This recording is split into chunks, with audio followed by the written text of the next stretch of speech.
January 2021 and today's day is Tuesday. Okay, standard 5th 1. Subject maths and today's problem set is 40. बच्चों आज हमको problem set number 40 को सीखना है। तो इससे पहले कि मैं तुम लोगों को सवाल को हल कर रहा हूँ, मैं आप लोगों को थोड़ी सी जानकारी दे रही हूँ।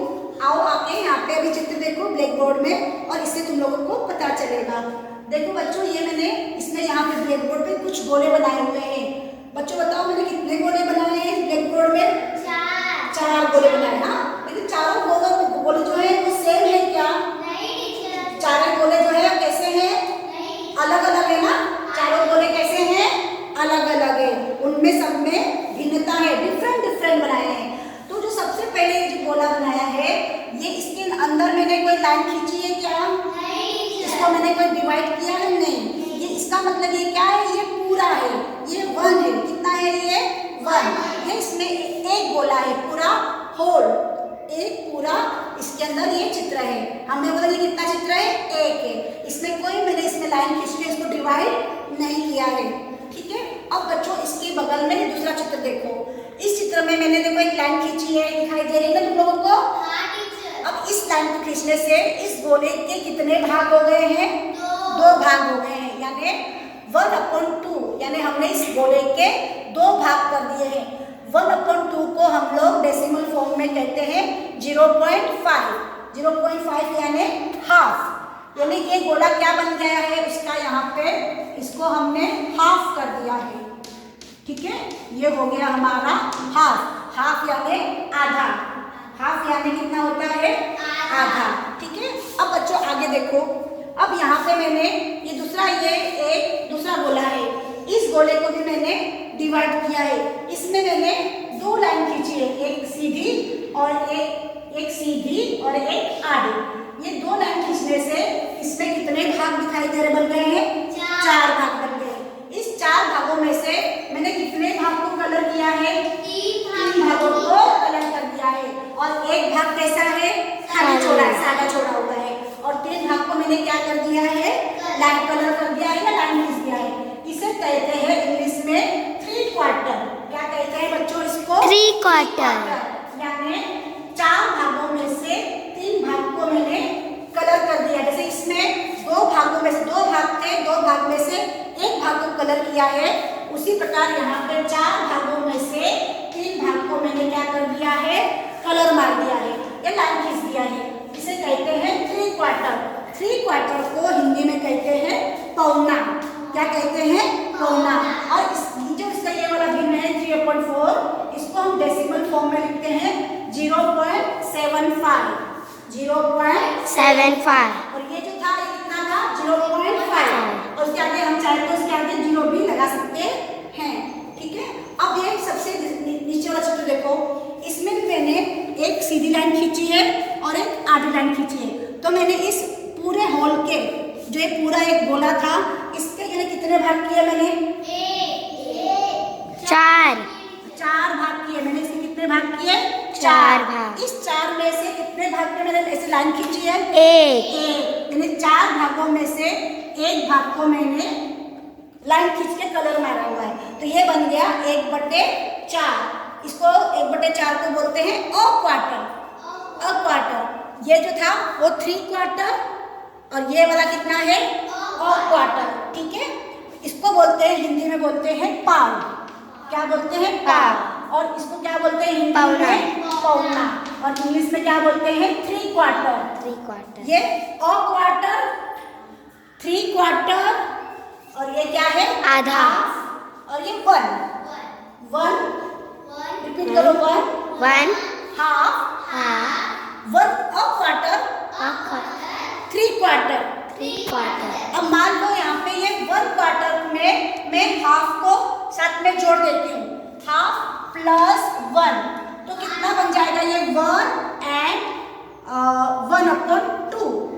1 और आधा, ये क्या हो जाएगा? 1 and 1/2। इसको डेसिमल फॉर्म में 1.5 लिखते हैं। समझ में आ रहा है? जैसे यहाँ पे 1 और आधा, तो ये 1 and 1/2 = 1.5। और ऐसे मान लो मैंने 2 गोले बनाए, 2 और आधा, तो कितना हो जाएगा बच्चों? 2 and 1/2 और डेसिमल फॉर्म में 2.5। अरे बच्चों जितने हम इसमें मिलाते जाएंगे, 3 गोले मिलाएंगे हाफ में, तो 3 1/2 इज इक्वल टू कितना हो जाएगा? 3.5। जितने हाफ में मिलाते जाएंगे ये यहाँ पे हमारा बढ़ता जाएगा। अब उसी प्रकार से मान लो एक 1 में 1 प्लस और क्वार्टर, तो क्या बन जाएगा? 1/4। आए समझ में? क्योंकि इसका 1/4 है और ये 1, तो इसका 1 यहाँ पे और 1/4 उसके बाजू में लिख देंगे। और इसको डेसिमल फॉर्म में जो तो मैंने यहाँ पे बताया था, इसका हो जाएगा 0.25, तो यहाँ पे 1.25। आए समझ में? इसका डेसिमल फॉर्म बन जाएगा 1.25। अगर मैंने 2 ऐसे 2 गोले लिए, 2 लिए और 2 में मैंने और क्वार्टर मिक्स किया, तो बन जाएगा 2 1/4 इज इक्वल टू 2.25। आ रही बात समझ में? उस जितना हम गोले लेंगे वैसे ये बढ़ते जाएगा। हम 10 गोले लेंगे, 10 प्लस 1/4, तो यहाँ पे 10 1/4 इज इक्वल टू 10.25, ऐसे बढ़ते जाएगा। ठीक है। अब ये तीसरा वाला, यहाँ पे 3 क्वार्टर, अगर 1 के साथ में हमने 3 क्वार्टर को मिलाया तो क्या बन जाएगा? मान लो 1 प्लस 3/4, तो ये बन जाएगा 1 3/4। इसको हम लोग डेसिमल फॉर्म में लिखेंगे 1.75। तो बच्चों अभी किताब में देखो, यहाँ पे क्वेश्चन नंबर में अभी ध्यान देंगे। अब मैं आप लोगों को ये क्वेश्चन को हल करवाऊंगी और अभी आप लोगों से पूछूंगी, ये आप लोगों को समझ में आया अच्छी तरह से? अब हम लोग क्या करेंगे, यहाँ पे हम सवाल को हल करेंगे। आप लोग भी अपनी अपनी कॉपी निकालिए, open your notebook. Yes teacher. और जैसा मैं लिख रही हूँ वैसे लिखिए, राइट एज आई राइट। जैसे मैं लिखूंगी आप लोग भी मेरे साथ में लिखते जाइए। राइट द फॉलोइंग फ्रैक्शन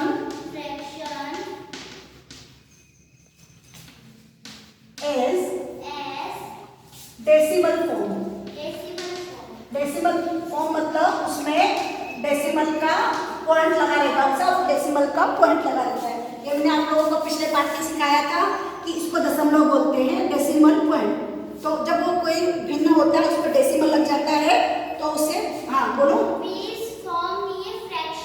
अच्छा ठीक है, डेसिमल फ्रैक्शन यानी वो डेसिमल फ्रैक्शन, जब डेसिमल फ्रैक्शन और डेसिमल फॉर्म दोनों एक ही है। ठीक है, डेसिमल फ्रैक्शन। ओके, कोई बात नहीं, यानी वो डेसिमल के फॉर्म में बदल जाता है। जब डेसिमल के फॉर्म में बदल जाता है उसी को हम लोग डेसिमल फ्रैक्शन कहते हैं। जिस फ्रैक्शन में मान लो ये 2.2 ये 5 है, तो ये डेसिमल फॉर्म जो हमारा था वो डेसिमल के फॉर्म में बन गया, तो उसको हम लोग कहते हैं डेसिमल फ्रैक्शन। ओके ठीक है, थैंक यू काजल। अभी क्वेश्चन नंबर 1, यहाँ पे देखो 2 and a half। यहाँ पे हमको किसको किसको मिलाना है? 2 और आधे को। तो अभी यहाँ पे 2 के लिए क्या होता है? 2 प्लस हाफ के लिए कितना बताया था मैंने? 1/2। तो ये बन जाएगा इज इक्वल टू 2 1/2। लेकिन हमको इसको कैसे लिखना है? डेसिमल फ्रैक्शन में लिखना है। तो हाफ के लिए क्या रहता है? 0.5 और ये 2, तो ये बन जाएगा 2.05। आए समझ में? अभी अगला question, next question number 2 and a quarter। हाँ, a quarter। 2 and a quarter, तो 2 का हो जाएगा 2 प्लस a quarter का हो जाएगा 1/4 इज इक्वल टू 2 1/4। अब हम इसको डेसिमल फ्रैक्शन के रूप में लिखेंगे। यहाँ पे 2 यानी 2.0, 2 और 2.0 सेम होता है, प्लस 1/4 यानी 0.25 इज इक्वल टू ये हो जाएगा 2.25। नाउ क्वेश्चन नंबर 3, 2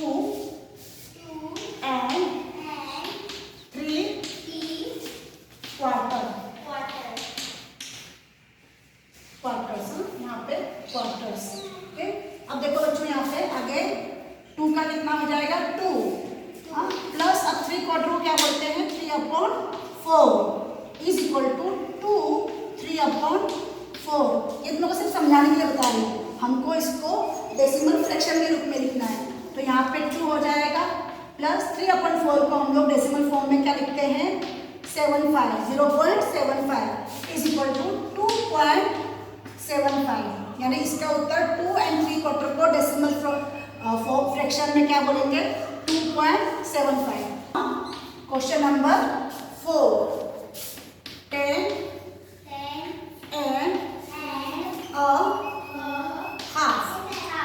अभी 10 के लिए कितना लिखेंगे हम लोग 10 और हाफ के लिए कितना लिखेंगे कौन बताएगा? हाफ यानी 1/2। Very good 1/2। मैं तुम लोगों से ही पूछूंगी अभी, तो ये बन जाएगा 10 1/2।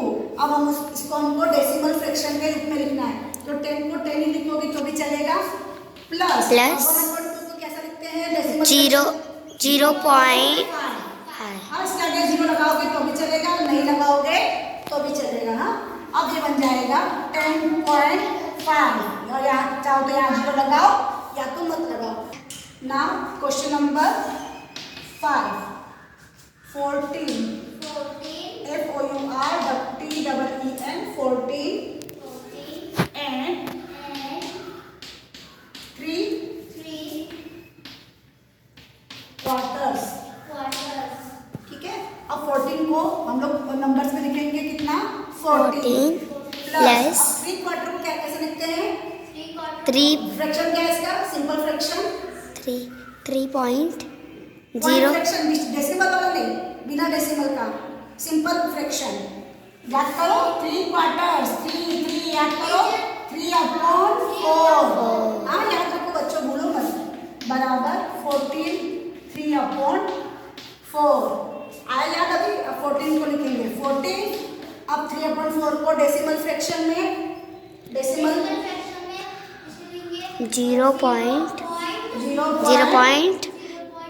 कितना बताओ 4 3 4 का हाँ 0.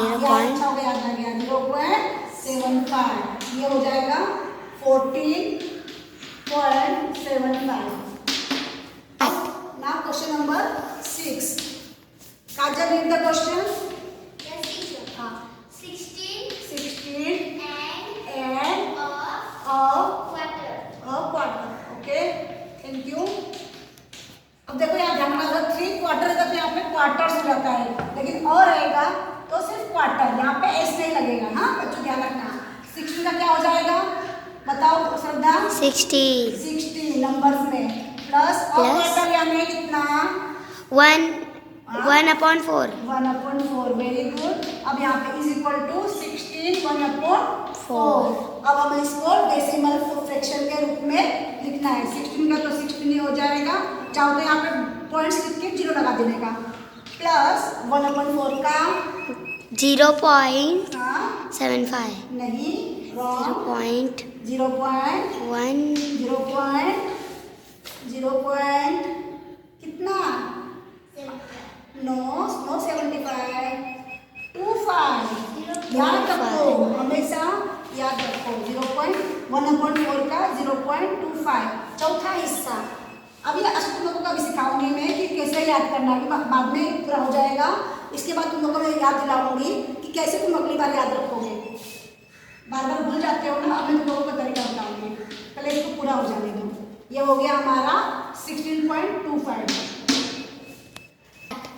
Now question number 7। चलो श्रद्धा 20 क्वेश्चन पढ़ो जरा। 28 and a half 20 and a half। तो इसका कैसा हो जाएगा 28 प्लस हाफ यानी 1/2 इज इक्वल टू कितना हो जाएगा 28 1/2। अब इसका decimal 28 plus 20 plus 0.5 is equal to 28.5। ये 1/2 है, ये 1/4 और ये 3/4। इसका मैंने आप लोगों को चित्र बनाया था। जैसे ये मान लो यहाँ पे ये चौकोन है, अगर हमने इसके 2 हिस्से कर दिए और 2 हिस्से में से मैंने एक हिस्से को कलर कर दिया, ये बन गया 1/2। पहले ये इसको ध्यान में रखो, 1/4 यानी ये चौकोन बनाया है मैंने यहाँ पे, इसके मैंने कितने हिस्से कर दिए? 4 हिस्से में से अगर मैंने इसके एक ही हिस्से को कलर किया है तो ये हो गया 1/4। अभी ये तीसरा चौकोन बनाया है मैंने और इसके भी मैंने 4 हिस्से को लाइन खींची, यहाँ पे 4 भाग किए हैं और इसमें से मैंने यहाँ पे 3 भागों को मैंने कलर किया है या लाइन खींचा है, तो ये बना 3/4। आई बात समझ में? लेकिन अगर मैंने ये वापस 4 हिस्से किए और इसके 4 भाग किए और सभी भागों को कलर कर दिया तो ये 4/4 = 1। ये पूरा क्या है? 1 हो जाएगा।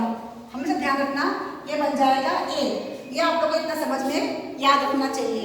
इसके बाद में तुम लोग जो डेसिमल फॉर्म में हमको बताना पड़ता है 1/2 यानी कितना, 1/4 यानी कितना और 3/4 यानी कितना, इसको आप लोग भूल जाते हो बार बार। तो अभी यहाँ पे ध्यान रखो, जैसे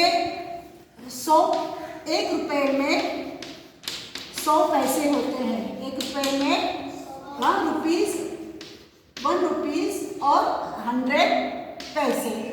अब 100 पैसे को अगर हमने 2 भागों में बांटा तो कितने कितने हो जाएंगे? 50-50 हो जाएंगे। 50-50 यानी अगर 1 रुपये के मैंने आधा भाग किया, 1 रुपये का अगर मैंने आधा भाग किया तो ये हो जाएगा 50। तो यहाँ पे 50 हमको कैसे लिखना है ये मैंने तुमको पिछली बार सिखाया था, 0.5। तो ये 1 रुपीज़ का ये जो पैसे हैं 50 पैसे, ये क्या है? आधा है। 1 रुपये का हाफ है। 1 रुपये का 1 रुपीज़ का हाफ ये है 0.50। तो जब हम लोग हाफ लिखते हैं 1/2 तो 1 रुपीज़ का जो 1/2 है वो क्या हो जाएगा? 0.50 पैसे। ठीक है, उसी प्रकार से देखो 100 का आधा 50 हुआ ना। अभी यहाँ पे अगर मुझे 1 रुपये का 1 रुपीज़ का अगर हमको कितना करना है? पाव हिस्सा करना है, यानी 1/4 यानी आधे का भी आधा। पाव का मतलब होता है आधे का भी आधा। पाव यानी हाफ का भी हाफ, यानी अगर 50 पैसा है तो 50 का आधा कितना हो जाएगा? 25 पैसे। 25 हो जाएगा यानी 0.25। ये जो है वो 1 रुपये का पाव है। पाव यानी क्वार्टर यानी पाव यानी 1/4। तो ये 1/4, 0.25 और ये क्वार्टर, ये तीनों जो है वो एक ही है। एक ही चीज को अलग अलग तरीके से लिखा गया है। अभी ₹1 का जो हमें 3 क्वार्टर करना है, 3/4 यानी 3 क्वार्टर यानी 50 और 25 जो पैसे हैं इन दोनों को मिला देंगे तो कितना बन जाएगा? 0.75 यानी 75 पैसे। 75 पैसे यानी 1 रुपये का 3/4 यानी 0.75 आधा और पाव, इन दोनों को जब मिलाते हैं तो ये 3 क्वार्टर बन जाता है। ये बन जाएगा यहाँ पे 3 क्वार्टर्स। अब यहाँ पे हमें क्वार्टर्स एस लगाना है। आप लोग भूलोगे नहीं कि 1 रुपये को ध्यान में रखिए। 1 रुपये में 100 पैसे होते हैं। 100 पैसे का आधा जो होता है 0.5 यानी 50 पैसे। 50 यानी 1 का हाफ, 1 रुपीज़ का हाफ 0.50 और 1 रुपये का पाव यानी क्वार्टर 0.25। उसके बाद में 1 रुपये का ₹1 का 3 क्वार्टर 3/4 यानी 0.75। ये हमेशा ध्यान रखना है। हाफ और क्वार्टर 3 क्वार्टर। काजल ये हाफ और क्वार्टर 3 क्वार्टर किसका? 1 का। ठीक है, अब इसी में हम जब हम एक इसमें इसके अंदर हम एक और जोड़ेंगे तो 1.50 यानी 1 रुपया और 50 पैसे तो 1.50। और अगर हमको 1.25 पैसे चाहिए एक इसमें एक जोड़ देंगे तो 1.25, 1 and a quarter। इसमें एक ऊपर जोड़ देंगे तो 1 and 3 quarter। ऐसा समझ में आ रहा है ना?